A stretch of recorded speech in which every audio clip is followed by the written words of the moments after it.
Good morning, students. So, ఈ వీడియోలో మీకు చాలా యూజ్ అయ్యే ఇన్ఫర్మేషన్ చెప్తున్నాను. So, this will be the wonderful opportunity for the poor students, those who are studied in government schools. So, government schools అంటే గురుకులాలో చదివిన, aided స్కూల్లో చదివిన, మహాత్మా జ్యోతిబా ఫులే అండ్ నవోదయ సంథింగ్ మీరు గవర్నమెంట్ ఇన్స్టిట్యూషన్కి సంబంధించిన ఏ స్కూల్లో మీరు 10th క్లాస్ కంప్లీట్ చేసినా కానీ ఇది ఒక మంచి బంగారం అంటే అవకాశం. So what is our topic here? Free corporate education for poor students. Okay, and conditions ఏంటి? Who are eligible for this one year? 10th class pass అయి ఉండాలి. ఓకేనా, ఈ ఇయర్లో 10th క్లాస్ పాస్ అయి ఉండాలి. తర్వాత ఎంత జీపీఏ ఉండాలి? మనకు 70% ఉండాలి, లేకపోతే 7 జీపీఏ ఉండాలి మినిమం. వాళ్ళే ఎలిజిబుల్. తర్వాత they should study in government స్కూల్లో వాళ్ళు చదువుకొని ఉండాలి. గవర్నమెంట్కి సంబంధించిన ఏదైనా పర్లేదు, ఇంతకుముందు చెప్పినట్టు. అండ్ కాస్ట్ మీదకి వస్తే ఎస్సీ, ఎస్టీ, బీసీ, ఈబీసీ అంటే economically backward caste, minority and disabled students ఇవన్నిటికి అప్లికేబుల్ అవుతుంది. ఓకేనా. తర్వాత ఎట్ ద సేమ్ టైం మనం ఇక్కడ ఒక మంచి ఇక్కడ సైట్ ఉంది. ఈ సైట్ నుంచి మనం ఆన్లైన్లో అప్లై చేసుకోవాలి. తెలంగాణ epass.cgg.gov.in. మళ్ళీ చెప్తున్నాం, తెలంగాణ epass.cgg.gov.in. ఎప్పటి నుండి మనం అప్లై చేసుకోవచ్చు? ఈ మంత్ 17th నుండి స్టార్ట్ చేస్తే అప్లికేషన్ తీసుకుంటున్నారండి. May 17th నుంచి స్టార్ట్ చేస్తే May 31st లాస్ట్ డేట్. కాబట్టి అందరూ దయచేసి కరెక్ట్గా ఈ డేట్ లోపల అప్లై చేసుకోండి ఆన్లైన్లో. అందులో మన సైట్లో అవైలబుల్ ఉంటుంది. ఓకే. అండ్ నెక్స్ట్ థింగ్, ఏమేమి అంటే మనం ఆన్లైన్లో అప్లై చేసుకోవడానికి ఏమేమి రిక్వైర్డ్ సర్టిఫికేట్స్ ఏమేమి ఉండాలి? ఇది చాలా ఇంపార్టెంట్. 10th మెమో అంటే 10th మెమో ఏంటంటే మీకు ఒరిజినల్ రాదు, ఆన్లైన్లో 10th మెమో తీసేసుకోవాలి. Okay, online memo.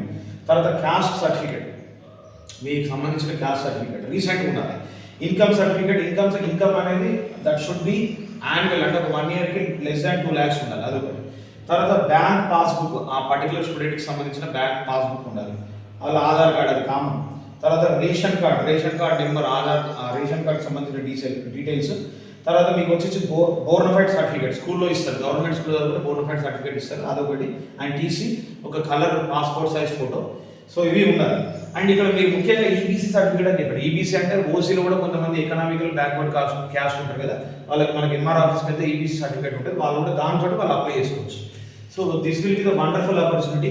అండ్ దేనికోసం ఇదంతా? For intermediate admissions.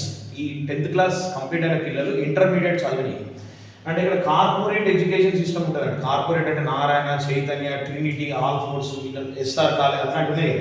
ప్రతి డిస్టిక్లో 3 కాలేజెస్ సెలెక్ట్ చేస్తారండి. మీకు ఆన్లైన్లో ఉంటుంది. ఇప్పుడు మన తెలంగాణలో ఎన్ని డిస్ట్రిక్ట్స్ అవుతుందో ప్రతి ఒక్క డిస్ట్రిక్ట్లో ఒక 3 కాలేజెస్ మనం చూస్ చేస్తారు ఆన్లైన్లో. మనకి ఏ డిస్ట్రిక్ట్ వాళ్ళైనా ఏ డిస్ట్రిక్ట్ కాలేజ్ అయినా అప్లై చేసుకోవచ్చు. కరీంనగర్, నిజామాబాద్ మనకి ఇక్కడ అంటే మనకు అవసరాన్ని బట్టి ఇక్కడ అప్లై చేసుకోవచ్చు. సో తర్వాత మనం ఇక్కడ ఏంటంటే 3 ఆప్షన్స్ పెట్టుకోవచ్చు. ప్రతి ఒక్క స్టూడెంట్ 3 ఆప్షన్స్ పెట్టుకోవచ్చు కౌన్సిలింగ్లో. మన జీపీఏ బట్టి, మన పర్సెంటేజ్ బట్టి, మన క్యాస్ట్ని బట్టి రిజర్వేషన్లో సో మనకు ఒక కాలేజ్ అనేది మనకు సెలెక్ట్ అవుతుంది. ఆ సెలెక్ట్ అయినట్టు మన మొబైల్ నెంబర్కి మనకు మెసేజ్ వచ్చేస్తుంది. దాన్ని బట్టి మనం మీరు డిసైడ్ చేసుకోండి చేయన వాళ్ళకి. But this will be the wonderful opportunity. ఈ రోజుల్లో మనకి ఇంటర్మీడియట్ చదవాలంటే ఒక 1 yearకి మినిమం ఒక 60,000 నుంచి మొదలు పెడితే హై కాలేజ్ అంటే 2 lakhs అవుతుంది. యావరేజ్గా ఇంత మనీ మీరు సేవ్ చేసుకోవచ్చు. కాబట్టి ఈ పర్టికులర్ వీడియోని మీకు తెలిసిన ప్రతి ఒక్క 10th క్లాస్ కంప్లీట్ అయిన స్టూడెంట్కి షేర్ చేయండి. And last thing is nothing but subscribe to KRP Creative Physics and support my channel. Thank you.